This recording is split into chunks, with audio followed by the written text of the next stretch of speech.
Welcome comrades to 1984 Law, and today I wade into a great debate, specifically considering which, if any, totalitarian society is better, 1984 or Brave New World. As you may gather from the wording, I think the answer is highly subjective and dependent on their goals.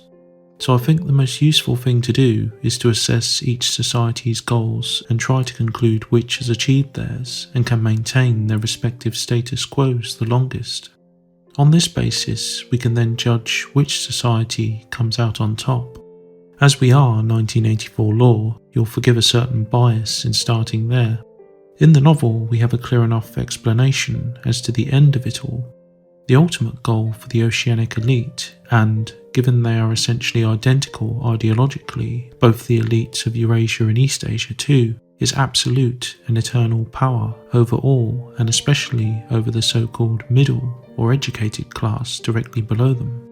Quote, "The party seeks power entirely for its own sake. We are not interested in the good of others. We are interested solely in power, not wealth or luxury or long life or happiness. Only power, pure power. As a means to retaining their dominant position, the party has designed the dystopian world to facilitate their pure power lust. Their rule through fear, constant and omnipresent surveillance, the establishment of the thought police, doublethink, and total control of past records, among other means, all works to maintaining this dark status quo that allows men like O'Brien to indulge freely in their power. While not overtly stated elsewhere in the novel, this also opens up the likelihood that the system itself even allows for, possibly encourages, thought crime in a paradoxical way, so that specimens like Winston are always available, at least in controllable numbers, for the inner party to have their fun with. There are likely many Charringtons placed throughout Oceania, not merely as undercover agents on the lookout for thought criminals, but actively placed to entice it, to encourage it. Winston then, interestingly, could be said to be just as much a victim of conditioning as all the characters of Brave New World. In contrast to Orwell's novel, the universe of Huxley's also has a clear goal, that of stability and happiness, these concisely stated in the slogan itself: community, identity, stability. Community is emphasized over the individual to ensure all individuals know their role and contribute to societal cohesion. Since all are in theory conditioned from before birth to fit a certain role in the society, each feels and thinks and acts appropriately to their caste. This ties into the identity element, as all understand and are content with themselves, through neo-Pavlovian conditioning such as hypnopedia or sleep conditioning and electric shocks and other stimuli to create preferences or aversions in individuals. Each individual's identity is set.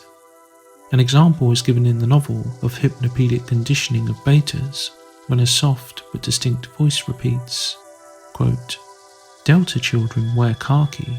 Oh no, I don't want to play with Delta children. And Epsilons are still worse. They're too stupid to be able to read or write. Besides, they wear black, which is such a beastly colour. I'm so glad I'm a beta. Alpha children wear grey. They work much harder than we do because they're so frightfully clever. I'm really awfully glad I'm a beta because I don't work so hard." Through such methods and others, each class is conditioned to feel content and even be glad then to exist as what they are. Brave New World, of course, has the entire planet under the government of World State, with society divided into alphas, the leaders and intellectuals, the betas, less intelligent but still skilled individuals, and the three rough prole equivalent classes in the gammas, deltas and epsilons, with the gammas seemingly also serving roles as enforcers too. Epsilons do the dirtiest and hardest menial work, whereas deltas are a step up, performing slightly more complex roles, such as machinists or packers. As with the betas seen previously, even epsilons, perhaps in a more brutish, instinctual way, feel glad that they are epsilons, conditioned to take pride in their physical strength. Unlike 1984 then, I think it's fair to say that the leaders of world state, or at least the pioneers of it, were genuine in their desire for a stable and happy world, which is what they achieved, if at the cost of the true freedom, or chaos as some would name it, of individualism. As John and Mustafa Mond's talk at the end of the novel's conclusion exposes, however, this universal happiness is a manufactured and vacuous one. Sex, consumerism, and perhaps most importantly of all, soma, are societal norms enforced to ensure happiness and stability. However, even in this arguably more oppressive society, there are still spots of dissatisfaction and unrest. Yet compared to Oceania, where it's quite likely thought crime, misery, and dissatisfaction are common if suppressed, in world state, any dissatisfaction that potentially could subvert the overall goal of stability and happiness is confined to very few, mostly alphas. Out of all individuals, they are the freest thinking, and potentially, therefore, the most dangerous. Yet these are so impotent a threat that the state is actually tame in their containment of them. At worst, a deviant alpha would be anaesthetized before being sent to an island, where they are permitted to live as they like with other individuals just like them. I'm certain if you gave Winston Smith such a sentence in Orwell's world, he would probably hug you with bleary eyes of joy. The only other potential threat is from non-civilized folk, a minority that exist in reservations, but these are powerless and at the mercy of world state. In fact, given we know John himself is permitted his own freedom as a sort of experiment for Mond, it's reasonable to conclude that these savage groups, as Mond would call them, are themselves permitted to exist for similar reasons, as a sort of control group for comparison, a measure of how far mainstream society has come from its more primitive days before the 9 Years' War. This neatly brings us to motivations. O'Brien's words in his scene with Winston make clear that the pursuit of power is a motivation and end in one. Goldstein's book, partially authored by O'Brien himself, describes the historical, hierarchical cycle as one in which a disgruntled middle group employs the low, or working masses, to oust the high, or ruling group in order to replace it. In truth then, perhaps even hardcore thought criminals like Winston deep down simply crave that power that their betters have, though this is of course obviously arguable. In Brave New World, world controller Mustafa Mond helpfully recounts the main reason for the drastic change in his world. The so-called 9 Years' War alluded to earlier in the novel ended in 2049, or AF or after Ford 141 in the novel's terminology. Mond tells John this was such a shock that it began the move towards total control and conditioning by a world government. People, it seemed, even preferred this to the war. Consumerism was enforced, with the new regime forcing quotas of consumption to keep the economy artificially strong. After centuries of conditioning and stability, world state does seem to have achieved its goal, but given what we know too about Orwell's world, this is just as true for Oceania too. Superficially, one could point out that Orwell's world is less stable, perhaps more amenable to collapse and thus failure. However, this is not so, at least from the inner party perspective. O'Brien and his colleagues would likely be just as proud and confident as Mond in his world in crowing that history and the usual cycle of the middle supplanting the high had been permanently frozen, thus enabling the eternal rule of the current elite. While it may be true that many more thought criminals and potential rebels exist in Oceania and the other superstates, they are arguably just as hopelessly impotent as Brave New World's dissidents. As O'Brien states in his meeting with Winston, they cannot act collectively, assuming organised resistance even exists. Given the party's complete control of all information, records and media, mental conditioning of both the proles and the majority of party members is therefore easy. Just as the masses in Huxley's world have their sex, consumer goods and soma, so do the proles have their pubs, families, sex and lottery to keep them busy and relatively content. Proles are free to see who they like, to divorce, and even if somewhat dissatisfied at times, They are easily controlled through propaganda, their need to work to survive, and the manufactured war that terrorizes them into compliance, and also works them up into frenzies of patriotic hatred. The party in 1984 also heavily indoctrinates children and young people through groups such as the Spies and Youth League, ensuring a mostly loyal and fanatical generation of party members. It could be said then that the party has employed calculated conditioning too, if not so all-encompassing as world state. So which totalitarian society is better then, ultimately? Well, if we can't answer this by highlighting failure to achieve goals, perhaps we can estimate which is more likely to fail, given enough time. For me, this has to be Oceania and the party. While Brave New World's world state is not totally immune from failure by any means, it does seem to have a stronger hold on its population through its pre- and postnatal manipulation alone. It reminds me a lot of O'Brien's words later in the novel to Winston, when he states the new command, in the context of curing people like Winston, was not "thou shalt," but "thou art."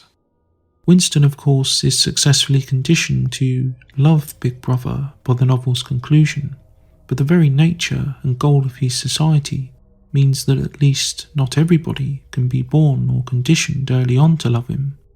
Otherwise, who exactly would oppose the party? Who would O'Brien have to exercise his power over? Brave New World's elite has no interest in power from what we can tell, with even their leaders having some conditioning to fit into the whole. In the 1984 universe, it's not hard to imagine scenarios whereby the party could be overthrown. Perhaps the proles do revolt quickly and en masse, so that the weight of numbers has an unstoppable momentum of its own. It's clear at least some members of the inner party too could conceivably effect revolt, or at least rot within their own ranks, as purges even within this elite are not that uncommon. This is not even mentioning Eurasia or East Asia, though Goldstein's book explains that conquest is impossible, even through a combination of 2 against 1. I'm not sure it's impossible for one or both of these to develop some unanswerable advantage with which to attack and annihilate the party in Oceania. It is at any rate possible, if unlikely, as the geopolitical status quo benefits them just as much as Oceania. Translating these possibilities to Brave New World, the proles are psychologically and physically incapable of revolt. Indeed, the only unrest we do see is in soma deprivation, which is easily remedied as we saw.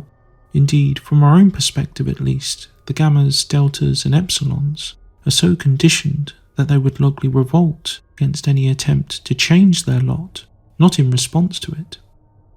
There is some potential in elements of the leadership perhaps moving to make changes, but I think we should be careful not to overthink this. Mustafa Mond admits that he is personally unhappy, though it's evident his own emotional state is complex. He regrets not pursuing his unorthodox career as a physicist, which was possible on an island. However, it's also evident his own ambition, or duty at least, overcame his urge to do this, and he instead elected for a chance at ultimate power as a world controller. This is an interesting subject to explore. However, for now it suffices to say that even in potential leaders of the world state, there is, at least in one case, the potential for rebellion, though rebellion may be too strong a word, as even if Mond had chosen the path of a renegade physicist, he could have at least satisfied his ambitions in a personal and even limited communal sense, perhaps earning praise from his fellow malcontents on his island. In the lesser cases of Bernard Marx and Helmholtz Watson, these too superficially seem serious, but are in fact tame examples of defiance. Indeed, both cases are ironically products of their conditioning. Bernard, for example, is said to have had too much alcohol added to his decanting process when conceived, which caused his lesser stature, which in turn led to his resentment and dissatisfaction, and perhaps too his general ostracism from his society. Bernard, however, is not a rebel in Winston's mould. Winston revels in his heresy, in his differentiation from orthodoxy, whereas Bernard longs to fit in. to have more women like Helmholtz. If we doubt this, we need only note his actions and not his words. He uses his fame as the friend of John to date many women. He chooses not to intervene as John and Helmholtz fight the Deltas, and in the end begs Mond not to be sent to an island, having to be sedated and put to bed. Helmholtz, as Mond observes, is fixated on beauty, something that naturally comes from both his general conditioning as an Alpha Plus, which affords him a freer intellect, and given his role as a creative writer. Watson wants to write about different things outside the state-approved content he is tasked to produce. This, of course, is inimical to World State's goal, and so he must be isolated on an island. The point then is that even in these cases of alpha individualism, there's no ambition in any of these cases of overthrowing the government. Nothing, of course, is impossible. However, I think it's highly unlikely even this small group would want to, or even could if they did, move to overturn the status quo. The final possibility is barely a likelihood at all. Unlike Oceania in 1984, World State has no serious rivals outside of a few pockets of uncivilized groups that are permitted to exist, likely just experimentally. The end of Chapter 6 also hints that the Pueblo, whom Bernard and Lelina visit, are fully at the World State's mercy, with the Gamma pilot cheerily reassuring Lelina that her savage guide was perfectly tame, adding darkly that the people had had enough experience with gas bombs to ensure this. Much later in the novel too, we see a dark hint that the leadership are capable, if evidently unwilling, to eliminate threats too, with Mond saying that it was lucky they had so many islands to exile dissidents to, as otherwise they would have to use the lethal chamber. The point here is that it's not a case of incapability, but unwillingness that prevents lethal force or warfare being used. Could World State be overthrown by any of these savages? For me, it's like asking if a Bronze Age army could take on a modern infantry brigade. All in all then, we can say that both totalitarian states have certainly achieved their goals, the one of stability and happiness, and the other of gaining and maintaining indefinitely the absolute power of its elite. Of the two worlds, however, it seems clear to me that though both are solidly unassailable, it's Huxley's world that is materially more secure, and it's by this metric that I judge it more effective. But do you disagree? Which is the greater totalitarian society? Do you have other criteria by which to judge? Write your comments and objections in the comments section.